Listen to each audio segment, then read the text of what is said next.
It is so good to be with you anytime, but especially when we're still in Eastertide. We're on the fourth Sunday of Eastertide, and it's Mother's Day, which is a really good thing, and happy Mother's Day. And I've got my mom here with me, and it's just a really beautiful day also. There's not even a cloud in the sky, if you noticed on the way.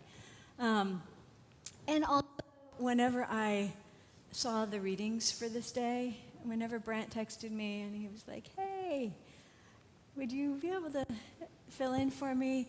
And I looked at the readings. This chapter 10, and then the idea of God as shepherd is like a very deep part of my heart. Our first child was a son, and his name is Shepherd. And I named him that after God because I have felt myself shepherded so personally. And so the title that I gave you, The Hope of the World is in the Heart of the Shepherd. That hope, that we have a lot of reason to hope, but it really does matter what the heart of the shepherd is like. And so I want to look at these passages for listening for our hope. If our hope is in the heart of the shepherd, it's really important to know what the heart of the shepherd is like.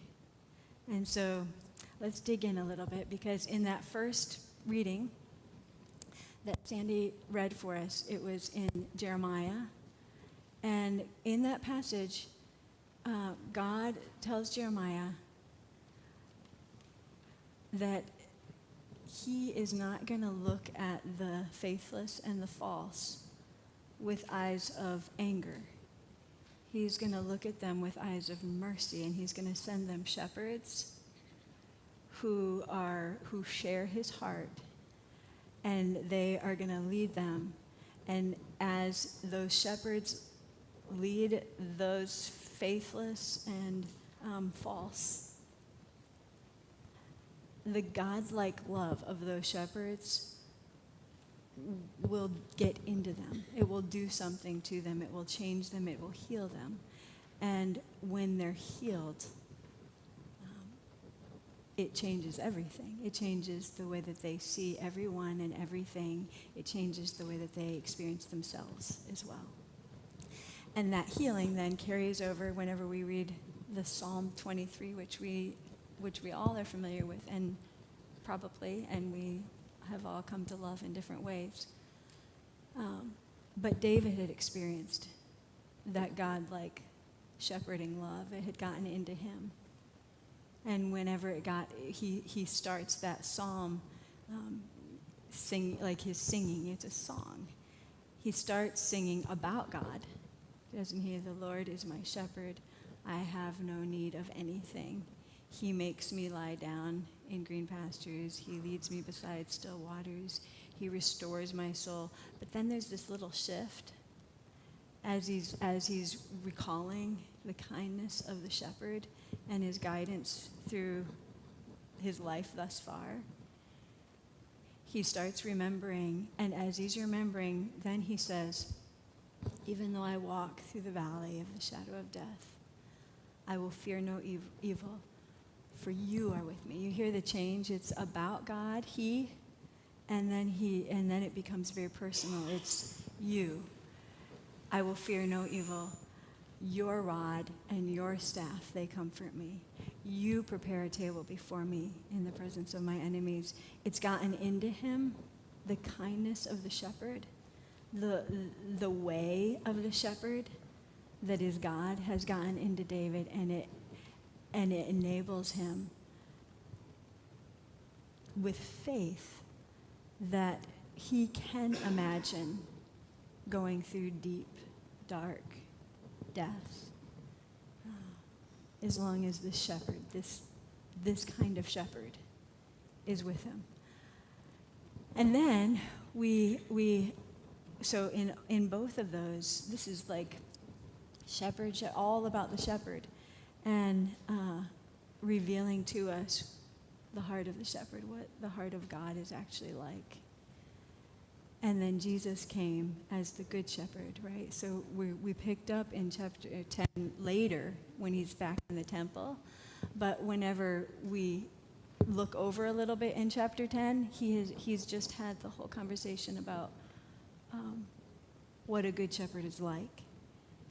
And he says that a good shepherd lays down his life for his sheep. And here he's back in the temple. The last time he was in this temple was when he was overturning tables. And he was very, very undeniably upset by what was happening in his Father's house. And so now he's walking in the temple, and these authorities, the Pharisees, the scribes, those authorities are pressing in on him. They have encountered him before, and he talked about the temple and destroying it and building it again in 3 days, and it was all very, it was puzzling. It wasn't necessarily unclear what he was saying. You could get a sense for it, but what they're pressing for is plain. They want him to speak clearly. Are you the Christ? Are you the Messiah? Are you the promised one? I don't know. If you look at that passage and you look at their interactions with Jesus thus far and what they knew, they actually had a sense for what he was like. They weren't asking him to tell them, are you the Christ? Tell us, are you the Christ? So that they could learn and follow him. They were leaning in, pressing, wanting plain in order to condemn, right? in order to trap and to condemn. It wasn't a true desire to know. Because we know that, because whenever he speaks very plainly, I and the Father are one. He says, watch me, listen to me, and you'll know what the heart of God is like. And when he says very plainly, we're one, we share a heart, we share a mind, we are one. They pick up stones, they pick up rocks, they want to stop him, silence him. And so they have too many voices, right? Still in their heads to hear the voice of the shepherd. At least not yet. But there are other crowds. Like if we look in the other places where we watch Jesus go, there are other crowds that are pressing in on Jesus. And for this, I think the first passage that came to me, that comes to me whenever I think of shepherd, is Luke 15, where we have the 99 and the 1 and the prodigal son. So in that, at the beginning of Luke 15, we have the scene is Jesus being surrounded by tax collectors and those who the community calls sinners. But also in that crowd are grumbling Pharisees and scribes. So the crowd is a mixed crowd, and they're leaning in for different reasons. And so he's got this whole mix of crowd, and these are the stories that he tells them. There are these 100 sheep, right? That this shepherd, that are a part of this shepherd's flock. 100 sheep. And he has 99 in one place, and there's one missing. Now, we think, if there's 99, does it actually matter that one is missing? We can wonder that, but when the shepherd knows that sheep, that shepherd is not a good shepherd unless he doesn't forget about that sheep, right? And actually, so that shepherd, the story is, there's 99, he leaves them in the wilderness, he goes after the one until he finds it, he puts it on his shoulders, and he rejoices. He rejoices when he's by himself with the sheep. He calls all his friends and neighbors when he gets home and calls for a celebration, and they rejoice together. Now, the crowd. So he's telling that first story. There's a 3-part vignette, right? Like three vignettes. The first story is the shepherd with the 99 and the 1. Those leaning in, the crowd around him, some of them.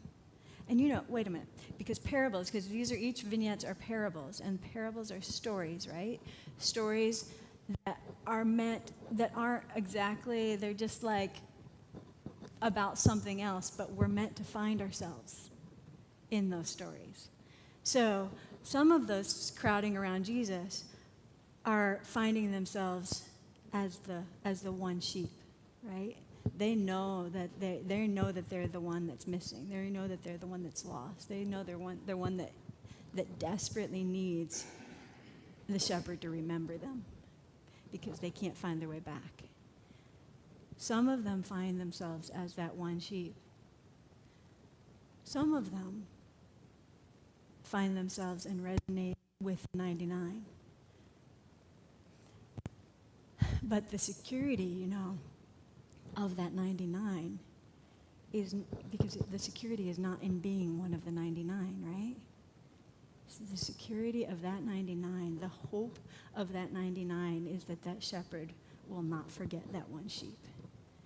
Because the 99 is only held by a thread, right? Like any one of the 99 can be the one. And unless the shepherd goes after the one, all of my confidence has to be in my keeping myself in the 99. But if I can see a shepherd that will go after one, then I know he'll go after me. And there's a lot of hope for me if I can count on a shepherd like that. And if I can count on a shepherd like that to go after the one that I'm holding on to. So the security, the hope of the 99 and the crowd that's listening that finds themselves there is still completely, desperately hoping that shepherd will not give up on the one. So we have that, and then they're finding themselves, and I don't know, others might be resonating with the shepherd. And going after, and holding. And then we have, I'm skipping the middle story because I'm going to come back to it, but then we have the father that Jesus tells. The third story is the father. And the father, we see him, we know the story is that the first son is super arrogant and self-centered, and he goes off and spends the whole thing, all of the inheritance, and he comes back. And what we see of the father is the father watching, always watching, waiting for the little dot in the distance for the son's return, and then running, like wholehearted, wild running, which, they had all kinds of clothing, and so that meant his hoisting up his skirts and running after to be the first one to greet his son back. We see that heart of the father, and then we see that same father turning around to this other son who is pretty sure of himself, and also who thinks he's a little bit repulsed by this father. The father that would so wide-armed run in such an undignified way for a son that has just completely humiliated him. That son is not impressed by that father, or by the father who comes out, who will not celebrate until that other son also comes in. This is the heart of God. Until every child, every sheep is found in home, he's not going in. So now I'm coming back because it's Mother's Day. And we've got the woman in the middle who I actually had asked Deb if she'd include this painting in your bulletin. And the whole painting is the gospel, but I'm gonna invite you. You can look at it now, you can look at it later, but to home in on the bottom part of the picture, which is this woman. And this woman in the story, we have this woman and her 10 coins, right? And she loses one of her coins, and she's tearing the house up to try to find the one coin.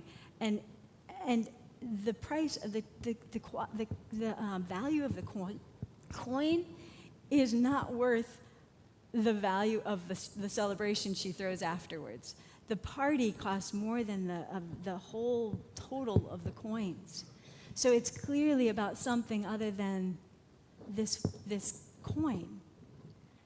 And so this painting is the coins sitting there on the table, but when I find myself in that parable, that is a mama. That is a mama, and those 10 coins are her 10 kids. And until she can have 9 at the table that she absolutely adores. And in her eyes, those 10 kids are the most amazing human beings on the face of the earth. But it's 10. And just because she's got 9 that she's absolutely delighted in, she is not going to rest. Her light is not going to go out as long as there's one still out there. She's putting on her coat, she's putting on her shoes, and she is going out there, and she's not coming back until everyone's home. And those 9 kids can know for sure that she's going to do that for them too. Their hope is in the heart of that mother who holds the very heart of God. So these 3, and 3, like there's the shepherd, there's the mom, there's the dad. And all 3 of them have one heart. This is what Jesus is telling the story. So when there's 3, it's like a big exclamation point. When you have 3, it means pay attention to this. This is underlined, it's italics, it's highlighted, it's big, flashing, important. And the reason that this is big, flashing, highlighted, important is because these 3 vignettes reveal to us what the heart of God is like. If the hope of the world is in the heart of the shepherd, and these 3 vignettes reveal to us what the heart of the shepherd is like, we have so much reason to hope. We have every reason to hope. And that shepherd, that mom, that dad, having the same heart, revealing this hope that is in this shared, resolutely determined love. This is the hope that we have now. And it's hope that goes beyond what I can feel, what I can see, what the news tells me, what the culture I live in tells me. It's hope beyond what can be stolen, what can be snatched, what can be lost. And it's hope that I can find stable under my feet. I can stand on the hope of a God who has a heart like this that will not rest while any one of those sheep, coins, or sons, children, are still out there. When I get my mind, my heart into that place, I have a lot of hope. And that kind of hope does give me solid ground so that when everything around me feels shaky and uncertain, when it feels like it's falling apart, or when it's actually being destroyed, that holds stable and solid, because the resolute, determined love of God will go on through darkness, death, all the way through into life, and he's not going alone. So Jesus says, my sheep hear my voice. I know them, and they follow me.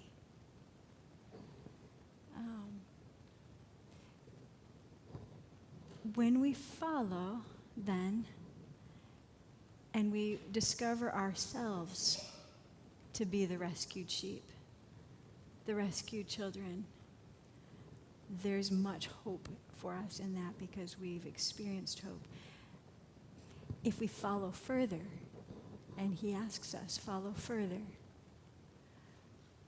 we actually become participants with him. He invites us into participating with him as the shepherd. And you hear in the Acts passage, Paul is calling the elders together, calling them together because he's reminding them that they are to tend to the flock. When we follow the shepherd,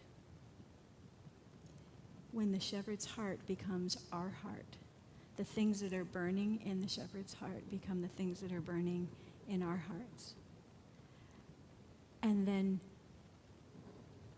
we begin to become shepherds and women and fathers who will not, cannot let go. And because of the crazy big of the lengths that God will go, we have these, I love these, by the way. They seem right. And we're in Easter. We're celebrating resurrection. We are being raised up into life. What God has done, the limits that he has passed, we can, with our biggest imagination, as big as we can imagine, God is kinder. I can't imagine kind enough. And so we begin to be the shepherds. We begin to participate with him in that kind of holding on and not stopping until they're home. We sometimes have to believe for them, right? Until they can believe themselves. And